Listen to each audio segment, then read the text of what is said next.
नमस्कार साथियों, इस पॉडकास्ट में हम चर्चा करेंगे संविधान की प्रस्तावना, भारतीय संघ की प्रकृति और नागरिकता से जुड़े प्रावधानों पर। अपने ईयरफोन लगाइए और शांति से सुनिए इस वार्ता को। पॉडकास्ट को शेयर और लाइक करने की जिम्मेदारी आपकी है। नमस्कार। आज हम एक ऐसे दस्तावेज की पड़ताल करने वाले हैं जो भारतीय शासन व्यवस्था की तैयारी करने वाले हर किसी की मेज पर जरूर होता है। एम लक्ष्मीकांत की इंडियन पॉलिटी। और उसमें भी हम सिर्फ एक पन्ने की बात करेंगे, वो पन्ना जिसे हमारे संविधान की आत्मा कहा जाता है, प्रस्तावना, द प्रीएम्बल। बिल्कुल। और हमारा मिशन सिर्फ इसके शब्दों को रटना नहीं है, बल्कि उस कहानी को समझना है जो इन शब्दों के पीछे छिपी है। हाँ, क्योंकि ये सिर्फ एक परिचय नहीं है। जैसा मशहूर कानूनविद N.A. पालकीवाला ने कहा था, ये तो संविधान का पहचान पत्र है। एकदम सही उपमा है। और ये पहचान पत्र हमें चार बहुत ही साफ बातें बताता है। सबसे पहली और सबसे जरूरी बात कि इस संविधान को शक्ति कहाँ से मिलती है। हाँ, और वो शक्ति मिलती है हम भारत के लोग से। ये सिर्फ एक वाक्य नहीं है, ये एक क्रांति है। मतलब सारी पावर, सारी अथॉरिटी वो भारत की जनता से आ रही है, किसी राजा से या किसी बाहरी ताकत से नहीं। ठीक कहा, ये लोकप्रिय संप्रभुता का ऐलान है। दूसरी बात जो ये पहचान पत्र बताता है वो है भारत का चरित्र, उसकी प्रकृति। कि भारत देश होगा कैसा। हाँ, ये भारत को एक संप्रभु, समाजवादी, पंथ निरपेक्ष, लोकतांत्रिक और गणतांत्रिक देश घोषित करता है। ये 5 शब्द भारत की पहचान है। ठीक है, तो पहला हो गया शक्ति का स्रोत, दूसरा हुआ देश का चरित्र, और तीसरा है संविधान का मकसद, उसका उद्देश्य। ये पहचान पत्र बताता है कि ये संविधान अपने नागरिकों को देना क्या चाहता है। और वो है न्याय, स्वतंत्रता, समता और बंधुत्व। बिल्कुल, ये वो वादे हैं जिन्हें पूरा करने के लिए इस संविधान को बनाया गया। और चौथी और आखिरी बात, इसे अपनाने की तारीख 26 नवंबर 1949, जिसे हम अब संविधान दिवस के रूप में मनाते हैं। एकदम सही। तो ये 4 चीजें मिलकर प्रस्तावना का पूरा ढांचा तैयार करती हैं। चलिए तो फिर इस पहचान पत्र पर लिखे शब्दों को और करीब से देखते हैं। पहला ही शब्द है संप्रभु, सॉवरेन। सुनने में बहुत भारी लगता है, पर आम भाषा में इसका मतलब क्या है? इसका सीधा सा मतलब है, अब हम अपने मालिक खुद हैं। अच्छा। भारत अपने आंतरिक और बाहरी फैसले लेने के लिए पूरी तरह से आजाद है। उसके ऊपर और कोई ताकत नहीं है। 1947 से पहले हमारे फैसले लंदन में होते थे, अब वे दिल्ली में होते हैं। लेकिन यहाँ एक सवाल आता है। हम अक्सर सुनते हैं कि अंतर्राष्ट्रीय संधियां या संयुक्त राष्ट्र या फिर WTO के नियम हमारे कानूनों को प्रभावित करते हैं। तो क्या ये संप्रभुता सिर्फ कहने की बात रह गई है? नहीं, ये बहुत जरूरी सवाल है और कई छात्रों के मन में आता है। देखिए, संयुक्त राष्ट्र या राष्ट्रमंडल जैसे संगठनों की सदस्यता एक स्वैच्छिक कदम है। मतलब हमारी मर्जी से? हाँ, हमने अपनी मर्जी से इसे अपनाया है और हम जब चाहें इसे छोड़ सकते हैं। ये हमारी संप्रभुता पर कोई कानूनी रोक नहीं लगाता।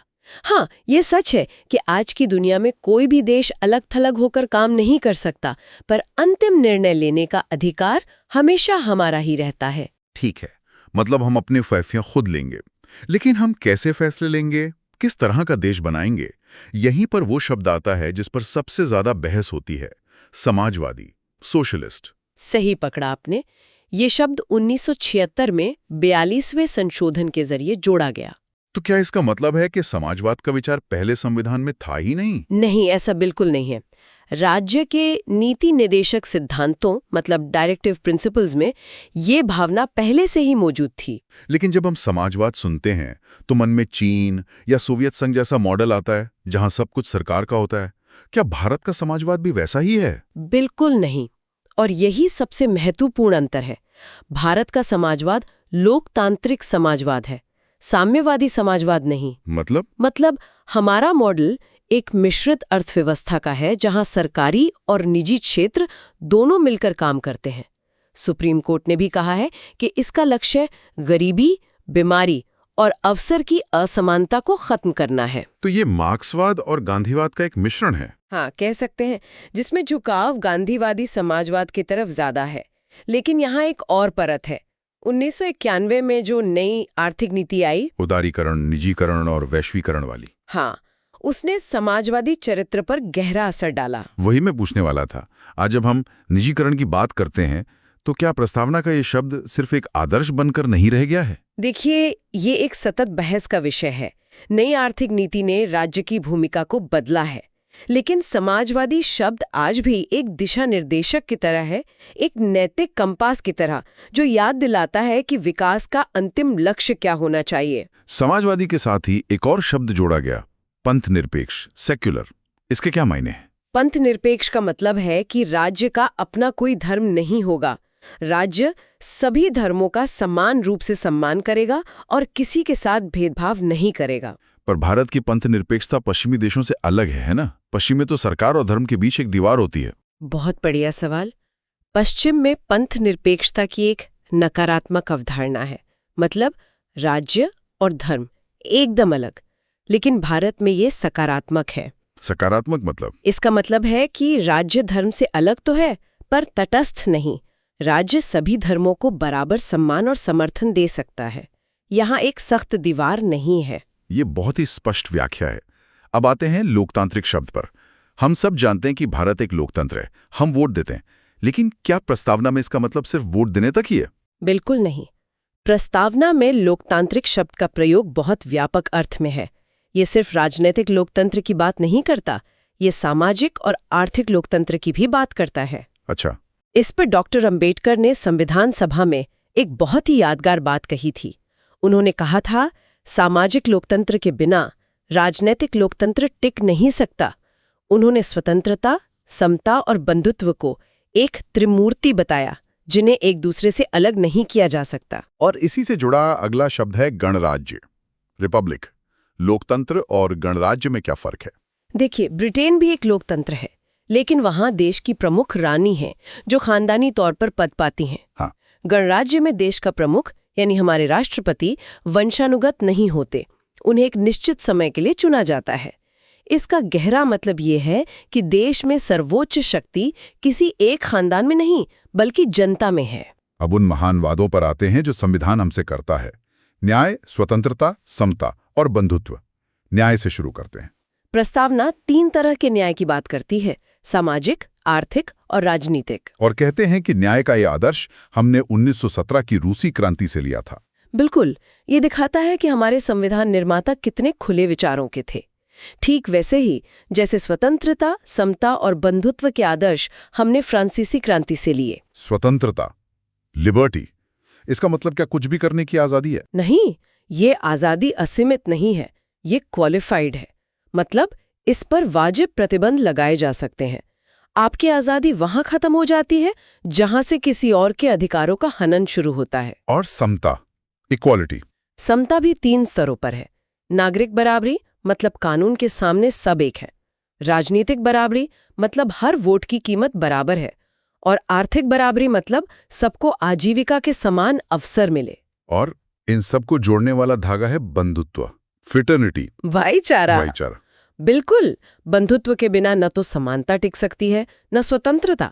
संविधान इसे एकल नागरिकता के जरिए बढ़ावा देता है। हम सब पहले भारतीय हैं। तो इन सभी शब्दों को समझने के बाद अब हम उस सवाल पर वापस आते हैं जो लगभग हर परीक्षा में पूछा जाता है।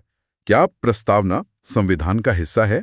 इस पर तो सुप्रीम कोर्ट में काफी घमासान हुआ है। हाँ, ये प्रस्तावना की कहानी का सबसे नाटकीय मोड़ है। 1960 के बेरुबारी यूनियन मामले में सुप्रीम कोर्ट ने कहा कि प्रस्तावना संविधान का हिस्सा नहीं है। क्या मतलब उसे एक तरह से संविधान के बाहर का दस्तावेज मान लिया गया। जी। लेकिन फिर आया 1973 का ऐतिहासिक केशवानंद भारती मामला, जिसने सब कुछ बदल दिया। सब कुछ। इस मामले में सुप्रीम कोर्ट ने अपना 13 साल पुराना फैसला पलट दिया और साफ कहा कि प्रस्तावना संविधान का एक अभिन्न अंग है। तो ये लड़ाई तो प्रस्तावना ने जीत ली, लेकिन क्या इसका मतलब है कि संसद अब इसमें कुछ भी बदलाव कर सकती है? क्या वो लोकतांत्रिक शब्द को हटा सकती है? यहीं पर केशवानंद भारती मामले का दूसरा और सबसे क्रांतिकारी फैसला आता है, मूल ढांचे का सिद्धांत, बेसिक स्ट्रक्चर डॉक्ट्रिन। अच्छा। कोर्ट ने कहा कि संसद संविधान में संशोधन तो कर सकती है, लेकिन वो इसकी बुनियादी विशेषताओं को नहीं बदल सकती। और प्रस्तावना में लिखे ये महान आदर्श उसी मूल ढांचे का हिस्सा हैं। इसीलिए जब 1976 में समाजवादी और पंथ निरपेक्ष शब्द जोड़े गए तो उन्हें वैध माना गया। बिल्कुल। क्योंकि माना गया कि इन शब्दों को जोड़ने से मूल ढांचा कमजोर नहीं बल्कि और मजबूत हुआ है। एक आखिरी सवाल, अगर प्रस्तावना इतनी महत्वपूर्ण है तो क्या हम इसके आधार पर कोर्ट जा सकते हैं? नहीं, ये एक और महत्वपूर्ण नात है। प्रस्तावना गैर न्यायिक है, नॉन जस्टिशिएबल। मतलब आप सिर्फ प्रस्तावना के आधार पर कोर्ट में कोई अधिकार लागू नहीं करवा सकते। ये एक मार्गदर्शक सितारे की तरह है, कानून की किताब नहीं। तो आज की इस चर्चा से ये बिल्कुल साफ है कि प्रस्तावना सिर्फ शब्दों का एक सुंदर गुलदस्ता नहीं है। ये हमारे संविधान का सार है, उसका दर्शन है और उसकी नींव है। बिल्कुल। के.एम. मुंशी ने इसे हमारी संप्रभु लोकतांत्रिक राज्य की जन्म कुंडली कहा था। सोचिए, जन्म कुंडली कितना सटीक शब्द है। वाओ! कोई भी अगर भारत का भविष्य समझना चाहता है तो उसे बस प्रस्तावना पढ़ लेनी चाहिए। और इसी विचार के साथ हम अपने श्रोताओं के लिए एक सवाल छोड़ जाते हैं। जैसा कि हमने चर्चा में देखा, 1991 की नई आर्थिक नीति ने समाजवादी साख को एक नई कसौटी पर रखा। बंधुत्व जैसे सिद्धांतों के साथ कैसा तालमेल या टकराव हो सकता है? यह एक ऐसा प्रश्न है जो हमारे संविधान की जीवंत प्रकृति को दर्शाता है। भारतीय संविधान के पहले ही अनुच्छेद में लिखा है, इंडिया यानी भारत राज्यों का एक संघ होगा। ये लाइन सुनने में बहुत सीधी लगती है ना? हाँ, पर इसी एक लाइन में मतलब एक बहुत बड़ा राज छिपा है। एक ऐसा विचार जो भारत को अमेरिका जैसे देशों से बिल्कुल अलग बना देता है। बिल्कुल। और आज हम इसी पर एक गहरी पड़ताल करेंगे। और ये सिर्फ कोई किताबी बात नहीं है, ये इस बात की कहानी है कि आप जिस राज्य में रहते हैं उसका वजूद कितना मजबूत है या कितना नाजुक। क्या उसकी सीमाएं हमेशा के लिए हैं या उन्हें बदला जा सकता है?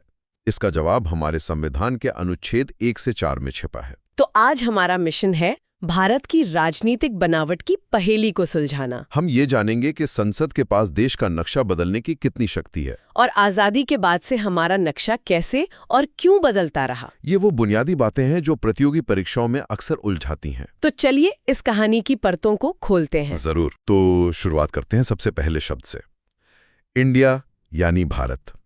संविधान सभा में इस पर भी बहस हुई थी कि देश का नाम क्या हो। हाँ, ये एक दिलचस्प बहस थी। कुछ सदस्य पारंपरिक नाम भारत चाहते थे, जबकि कुछ आधुनिक नाम इंडिया के पक्ष में थे। तो एक बीच का रास्ता निकाला गया। हाँ, और दोनों को ही अपना लिया गया। लेकिन असली खेल नाम में नहीं, बल्कि उसके बाद लिखे शब्दों में है। राज्यों का एक संघ यानी union of states. Union of states, ये फेडरेशन ऑफ स्टेट्स से अलग कैसे? बहुत अलग। और यही वो बिंदु है जिसे डॉक्टर B.R. अम्बेडकर ने संविधान सभा में साफ किया था। उन्होंने क्या कहा था? उन्होंने 2 बड़ी वजह बताई। पहली कि भारतीय संघ अमेरिका की तरह राज्यों के बीच किसी समझौते का नतीजा नहीं है। अच्छा। और दूसरी और सबसे जरूरी बात, किसी भी राज्य को इस संघ से अलग होने का कोई अधिकार नहीं है। ये संघ अविनाशी है, मतलब इसे तोड़ा नहीं जा सकता। बिल्कुल। तो यूनियन ऑफ स्टेट्स कहना एक साफ संदेश था कि आप इस क्लब के सदस्य तो हैं, पर आप कभी इस्तीफा नहीं दे सकते। ये तो बहुत बड़ा फर्क है। यानी देश एक है जिसे बस प्रशासन की सुविधा के लिए राज्यों में बांटा गया है। सही पकड़ा आपने। अच्छा, यहीं पर 2 और शब्द आते हैं जो अक्सर कंफ्यूज करते हैं, भारत का संघ और भारत का राज्य क्षेत्र। क्या ये एक ही हैं? नहीं, और ये अंतर समझना बहुत जरूरी है, खासकर परीक्षा के नजरिए से। तो क्या अंतर है? इसे ऐसे समझिए, यूनियन ऑफ इंडिया वो टीम है जो मिल के मैच खेल रही है, यानी सारे राज्य। ठीक है। लेकिन टेरिटरी ऑफ इंडिया पूरा स्टेडियम है। इसमें खेलने वाले खिलाड़ी यानी राज्य, रिजर्व खिलाड़ी यानी यूनियन टेरिटरीज, और वो इलाके भी जिन्हें भविष्य में टीम का हिस्सा बनाया जा सकता है। एकदम सही, जिन्हें भारत सरकार कभी भी अधिग्रहित कर सकती है। तो भारत का राज्य क्षेत्र एक ज्यादा व्यापक शब्द है। वाह, ये तो बहुत साफ हो गया। टीम और स्टेडियम का फर्क। बिल्कुल।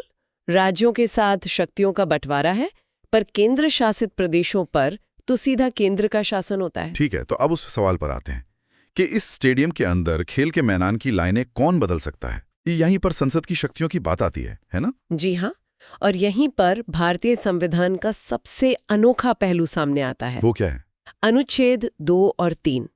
अनुच्छेद 2 तो संसद को शक्ति देता है कि वो बाहरी क्षेत्रों को भारत में शामिल कर नए राज्य बना सकती है। मतलब बाहर से किसी को टीम में शामिल करने की बात। हाँ, लेकिन असली शक्ति तो अनुच्छेद 3 में है, जो टीम के अंदर ही फेरबदल करने की इजाजत देता है। अच्छा, मतलब देश के मौजूदा राज्यों के साथ? जी, अनुच्छेद 3 संसद को लगभग असीमित शक्ति देता है। जैसे कि वो किसी भी राज्य का एक हिस्सा काटकर या 2 राज्यों को मिलाकर एक नया राज्य बना सकती है, किसी राज्य का क्षेत्रफल बढ़ा सकती है, घटा सकती है। 1 मिनट, किसी राज्य का क्षेत्रफल घटा भी सकती है? हाँ, घटा भी सकती है, उसकी सीमाएं बदल सकती हैं और यहाँ तक कि उसका नाम भी बदल सकती है।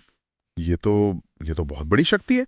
मतलब संसद चाहे तो कल उत्तर प्रदेश के 4 हिस्से कर सकती है। इसके लिए कोई प्रक्रिया होगी? प्रक्रिया है, लेकिन उसमें एक बहुत बड़ा पेंच है। क्या पेंच है?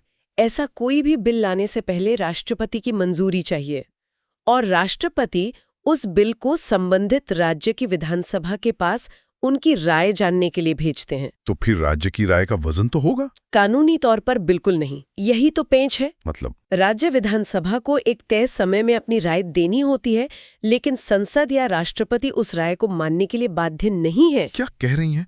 मतलब राज्य ना भी कहे तब भी बिल पास हो सकता है? हो सकता है और हुआ भी है। ये तो कमाल है। शायद इसीलिए भारत को विनाशी राज्यों का अविनाशी संघ कहा जाता है। बिल्कुल, अनइंडिस्ट्रक्टिबल यूनियन ऑफ डिस्ट्रक्टिबल स्टेट्स। संघ को कोई नहीं तोड़ सकता, पर संघ जब चाहे किसी भी राज्य को तोड़ मरोड़ सकता है। इसकी तुलना अगर अमेरिका से करें तो? वहां स्थिति बिल्कुल अलग है। अमेरिका को अविनाशी राज्यों का अविनाशी संघ कहा जाता है। मतलब वहां की संघीय सरकार राज्यों की सहमति के बिना उनकी सीमाओं को नहीं बदल सकती। वहां राज्य भी अविनाशी है और संघ भी। तो संसद देश के अंदर तो नक्शा बदल सकती है, पर क्या वो भारत का कोई हिस्सा किसी दूसरे देश को सौंप सकती है? ये बहुत अहम सवाल है और ये 1960 में बेरूबारी संघ मामले में सुप्रीम कोर्ट के सामने आया था। तो कोर्ट ने क्या कहा? कोर्ट ने एक बहुत जरूरी लाइन खींची। उन्होंने कहा कि अनुच्छेद 3 आपको देश के अंदर नक्शा बदलने का हक देता है, लेकिन आप देश का 1 इंच भी हिस्सा किसी और को नहीं दे सकते। तो उसके लिए क्या करना होगा? उसके लिए आपको अनुच्छेद 368 के तहत संविधान ही बदलना पड़ेगा। अच्छा, तो इसीलिए बेरूबारी का कुछ हिस्सा पाकिस्तान को देने के लिए 69वां संविधान संशोधन करना पड़ा था। बिल्कुल, लेकिन 1969 में कोर्ट ने एक और बात साफ की। वो क्या थी? कि अगर सिर्फ सीमा विवाद सुलझाना हो जिसमें जमीन का लेन देन न हो, तो उसके लिए संविधान संशोधन की जरूरत नहीं है। ठीक है, ये तो हुई कानून की बात। अब उस कहानी पर आते हैं कि इन शक्तियों का इस्तेमाल हुआ कैसे। आजादी के बाद भारत का नक्शा बना कैसे? देखिए, आजादी के समय भारत का नक्शा आज जैसा बिल्कुल नहीं था। एक तरफ ब्रिटिश प्रांत थे और दूसरी तरफ 552 देसी रियासतें। और सरदार पटेल के प्रयासों से लगभग सभी भारत में शामिल हो गई। हाँ, 549 रियासतें तो शामिल हो गई, लेकिन 3 ने आनाकानी की: हैदराबाद, जूनागढ़ और कश्मीर। उन्हें कैसे एकीकृत किया गया? हैदराबाद को पुलिस कार्रवाई से, जूनागढ़ को जनमत संग्रह से और कश्मीर को विलय पत्र पर दस्तखत के जरिए भारत का हिस्सा बनाया गया। और फिर 1950 में राज्यों को A, B, C, D श्रेणियों में बांटा गया था। जी, जो एक अस्थायी व्यवस्था थी, और ये व्यवस्था ज्यादा चली नहीं क्योंकि देश में एक नई मांग उठ रही थी, भाषा के आधार पर राज्य बनाने की। बिल्कुल, खासकर दक्षिण भारत से। इसके लिए 1948 में S.K. धर आयोग बनाया गया, लेकिन उसने भाषा की बजाय प्रशासनिक सुविधा को तरजीह दी। इससे तो असंतोष और बढ़ गया होगा। बहुत ज्यादा। फिर कांग्रेस ने JVP समिति बनाई। जवाहरलाल नेहरू, वल्लभ भाई पटेल, पट्टाभी, सीतारमैया। और इस बड़ी समिति ने भी भाषा के आधार को खारिज कर दिया। हाँ, उस समय डर था कि भाषा जोड़ने के बजाय देश को तोड़ने का एक और जरिया न बन जाए। लेकिन फिर एक ऐसी घटना हुई जिसने सब कुछ बदल दिया। पोटी श्रीरामुलु का बलिदान। हाँ, तेलुगु भाषियों के लिए अलग आंध्र राज्य की मांग को लेकर पोटी श्रीरामुलु ने 56 दिन की भूख हड़ताल की और उनकी मृत्यु हो गई। और इस घटना के बाद पूरे आंध्र क्षेत्र में हिंसक प्रदर्शन हुए। हाँ, और इस जबरदस्त दबाव के आगे सरकार को झुकना पड़ा। अक्टूबर 1953 में भाषा के आधार पर भारत का पहला राज्य आंध्र राज्य बना। इसके बनते ही मानो एक पैंडोरास बॉक्स खुल गया। बिल्कुल। अब हर तरफ से भाषाई राज्यों की मांग उठने लगी। इसी के बाद दिसंबर 1953 में फजल अली आयोग का गठन हुआ, जिसने भारत के नक्शे को एक नई शक्ल दी। सही कहा। फजल अली आयोग ने 1955 में अपनी रिपोर्ट दी।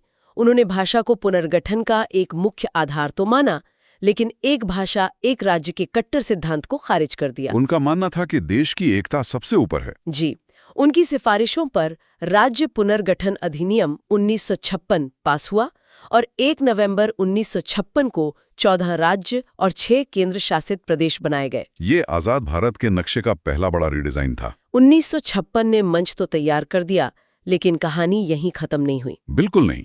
भारत का नक्शा एक कैनवास की तरह है जिस पर लगातार नई तस्वीरें बनती रहीं। तो 1956 के बाद क्या हुआ? 1960 में बॉम्बे राज्य को मराठी बोलने वालों के लिए महाराष्ट्र और गुजराती बोलने वालों के लिए गुजरात में बांटा गया। ये तो भाषा के आधार पर हुआ।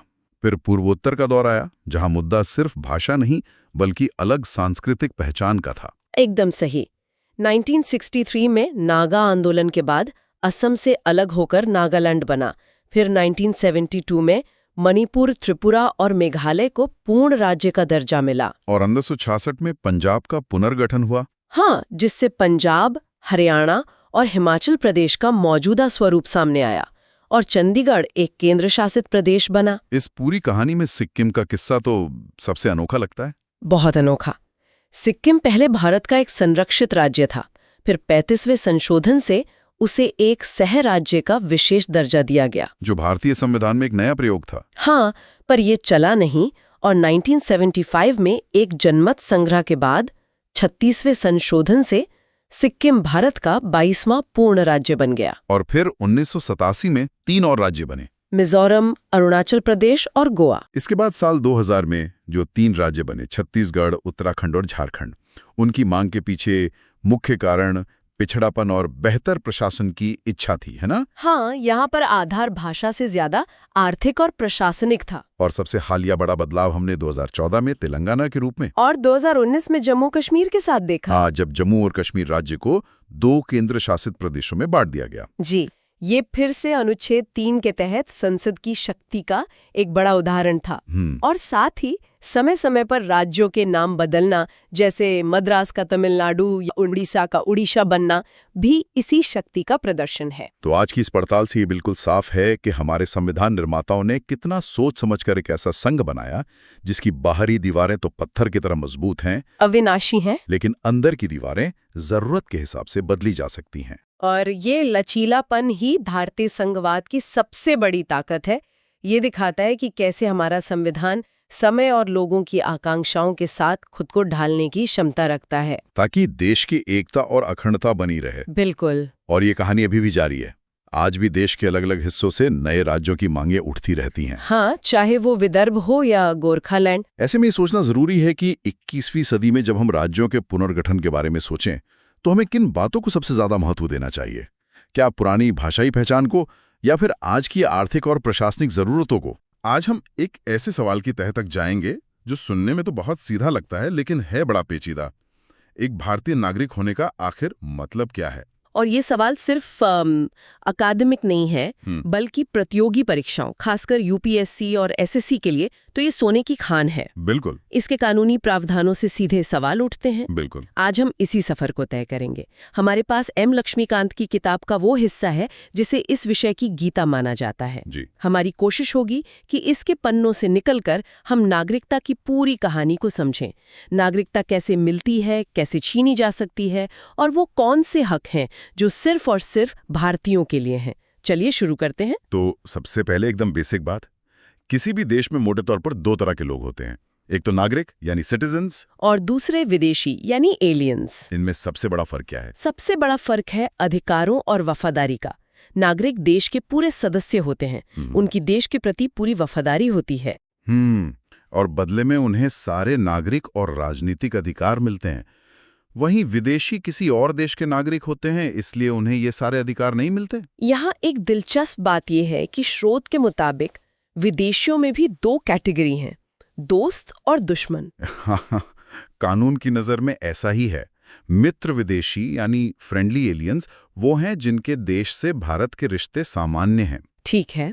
लेकिन शत्रु विदेशी यानी एनिमी एलियंस वो हैं जिनके देश के साथ भारत का युद्ध चल रहा हो और उन्हें मित्र विदेशियों से भी कम अधिकार मिलते हैं। अच्छा, जैसे कौन से अधिकार? जैसे अनुच्छेद 22 के तहत गिरफ्तारी और नजरबंदी से सुरक्षा का जो अधिकार है वो शत्रु विदेशियों को नहीं मिलता। ये तो बहुत महत्वपूर्ण जानकारी है, खासकर परीक्षाओं के लिए।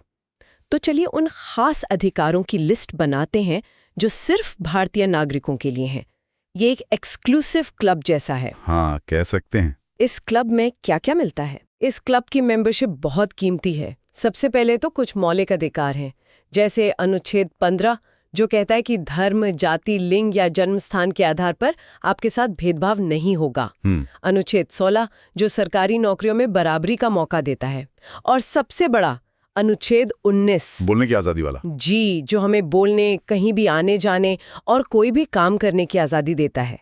ये सारे अधिकार सिर्फ नागरिकों के लिए हैं। मतलब ये वो बुनियाद है जिस पर हमारा लोकतंत्र खड़ा है। और राजनीतिक अधिकारों का क्या?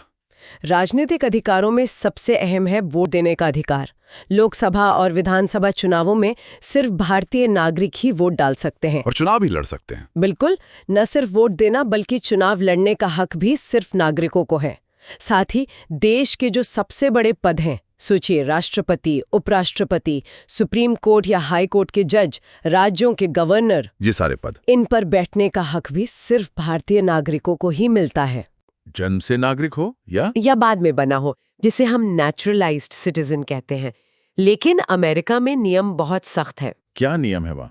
वहाँ सिर्फ नेचुरल बॉर्न सिटीजन यानी जन्म से अमेरिकी नागरिक ही राष्ट्रपति बन सकता है। कमाल है। मतलब अगर कोई बाहर से आकर अमेरिका का नागरिक बने, चाहे वो कितना भी काबिल क्यों ना हो, वो राष्ट्रपति कभी नहीं बन सकता। कभी नहीं। भारत इस मामले में ज्यादा उदार है। बिल्कुल।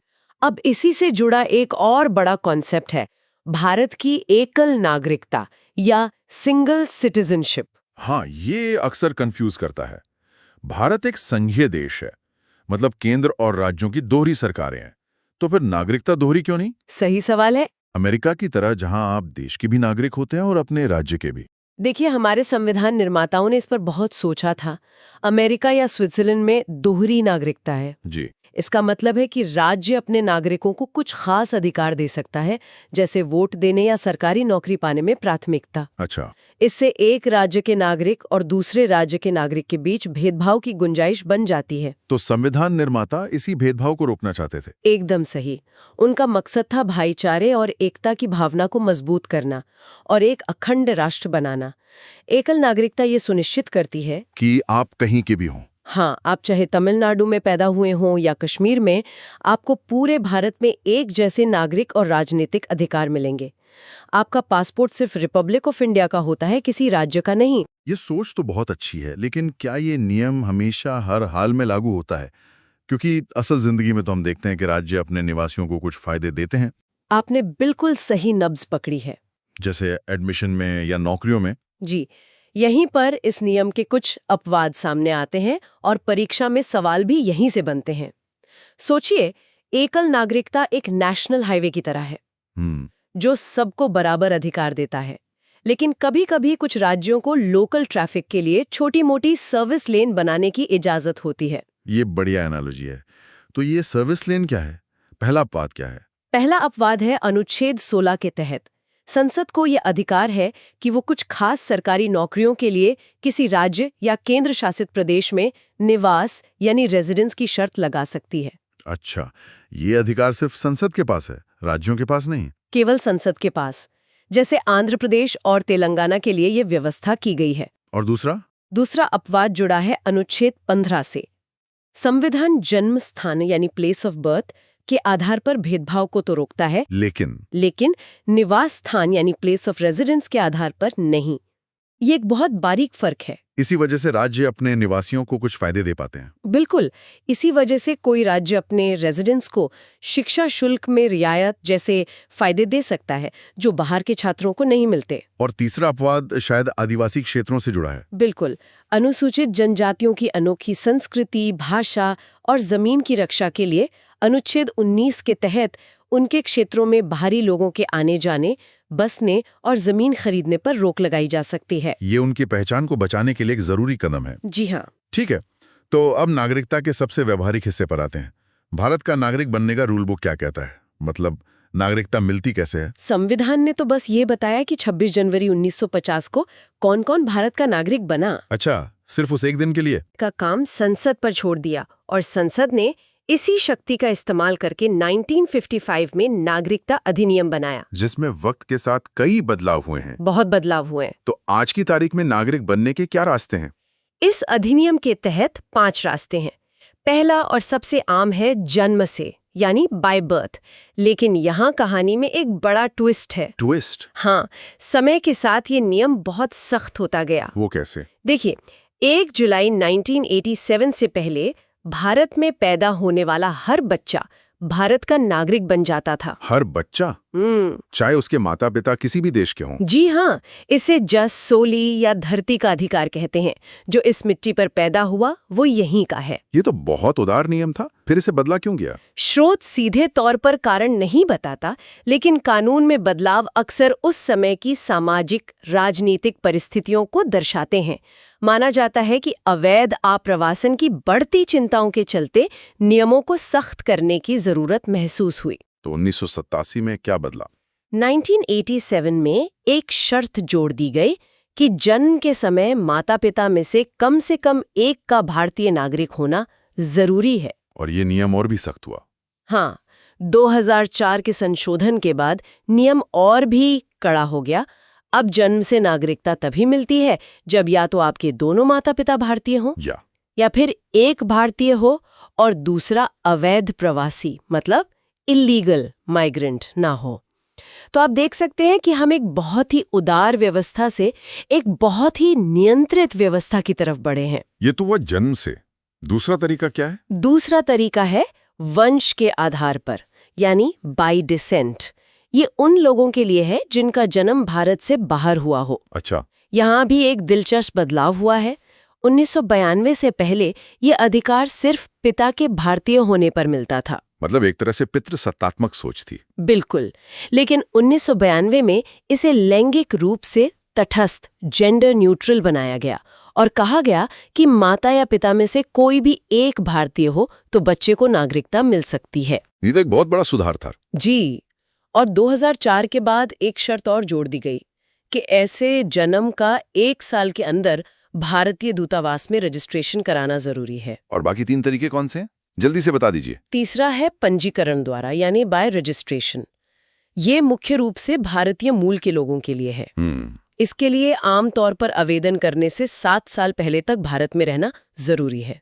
चौथा है देशीयकरण द्वारा, यानी बाय नेचुरलाइजेशन। ये किसी भी विदेशी के लिए? हाँ, ये किसी भी विदेशी के लिए है जो कुछ शर्तें पूरी करे, जैसे एक तय समय तक भारत में रहना, संविधान की 8वीं अनुसूची की किसी एक भाषा का ज्ञान होना और अच्छा चरित्र होना। और आखिरी तरीका? 5वां और सबसे अनोखा तरीका है किसी नए इलाके के भारत में शामिल होने पर। इसका कोई उदाहरण है? जी, जैसे 1962 में जब पांडिचेरी भारत का हिस्सा बना तो वहां के निवासियों को एक सरकारी आदेश के जरिए भारतीय नागरिक बना दिया गया। उन्हें एक एक करके अप्लाई करने की जरूरत नहीं पड़ी।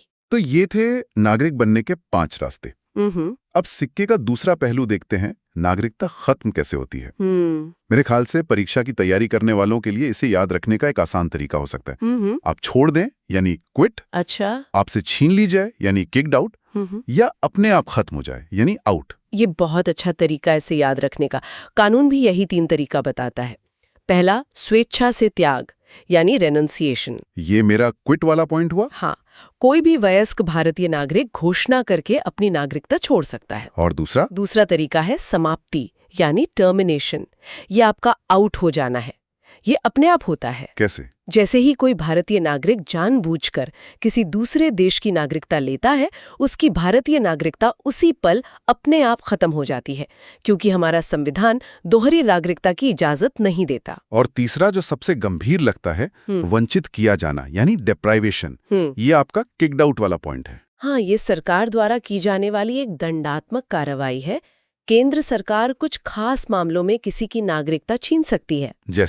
जैसे अगर किसी ने धोखाधड़ी से नागरिकता हासिल की हो, संविधान का अनादर किया हो, या युद्ध के समय दुश्मन देश के साथ गैर कानूनी तरीके से कोई संबंध रखा हो। चलिए अब एक और कैटेगरी पर आते हैं जिस पर हमेशा बहस होती है, OCI यानी ओवरसीज सिटीजन ऑफ इंडिया। जी। सबसे बड़ा सवाल, क्या ये एक तरह की दोहरी नागरिकता है? ये सवाल सबसे ज्यादा पूछा जाता है और इसका सीधा जवाब है बिल्कुल नहीं।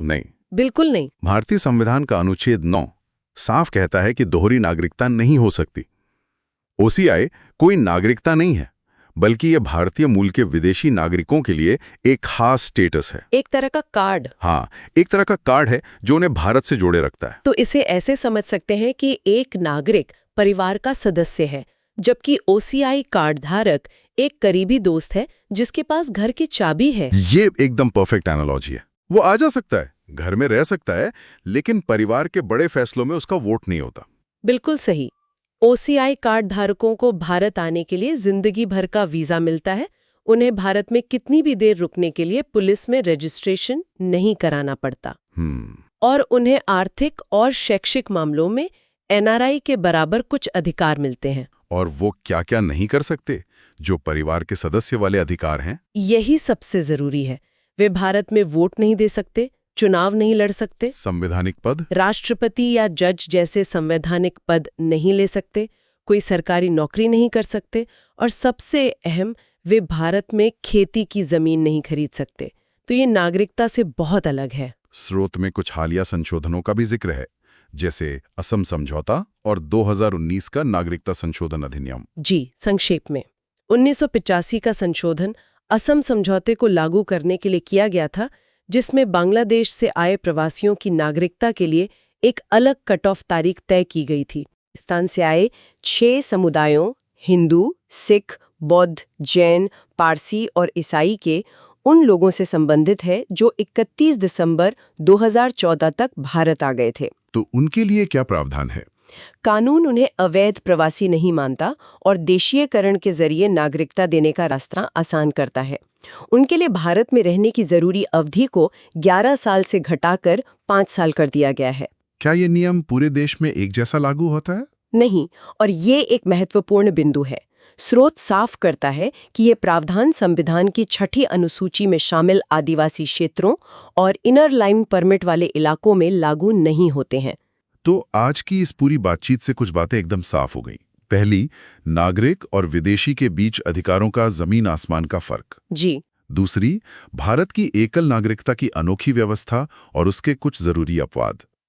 तीसरी, नागरिकता पाने के 5 और खोने के 3 तरीके। और आखिर में OCI की स्थिति जो दोहरी नागरिकता का भ्रम तो पैदा करती है पर है नहीं। बिल्कुल। और अंत में एक सवाल जो ये स्रोत हमारे लिए छोड़ जाता है। क्या? एकल नागरिकता का मकसद एक मजबूत एकीकृत राष्ट्र बनाना था। लेकिन इसके बावजूद हम देश में सांप्रदायिक तनाव, जातीय संघर्ष और भाषाई विवाद देखते हैं। सही बात है। ये हमें सोचने पर मजबूर करता है कि क्या नागरिकता जैसा एक कानूनी ढांचा जमीनी हकीकत में राष्ट्रीय एकता की गारंटी दे सकता है, या असली काम कानून की किताबों के बाहर समाज और राजनीति के मैदान में करने की जरूरत है।